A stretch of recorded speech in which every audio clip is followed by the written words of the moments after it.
Hello, welcome back to Ionic Apps with Firebase. In this lecture, I am going to introduce you to Firebase. Firebase is a web and mobile application development platform. It allows application developers to focus on their apps without having to manage any servers. Firebase was launched by a company called Firebase Inc. in 2011, which was later acquired by Google in 2014, and Firebase is now known as Google's Firebase. Firebase offers a lot of services and features that modern web and mobile applications need. So here is a look at what Firebase offers out of the box. It offers Cloud Firestore, which is a new database that Firebase has released.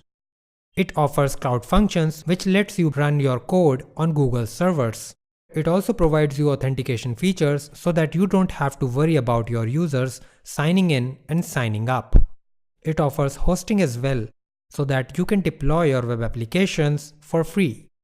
It offers a lot more features like storage, real-time database, and recently Firebase launched MLKit, which is a machine learning SDK for mobile application developers. In this course, we will primarily be focusing on Cloud Firestore, Cloud Functions, Firebase Authentication, Firebase Cloud Storage, and Firebase Cloud Messaging. The application that we are going to build in this course will be utilizing all these Firebase services. We'll be using the Firebase SDK to use all these features in our mobile application that we are going to build using the Ionic framework. Finally, we'll build our app for Android and iOS using Apache Cordova. So this was a brief introduction to Firebase. Now it's time to get started with the Ionic framework.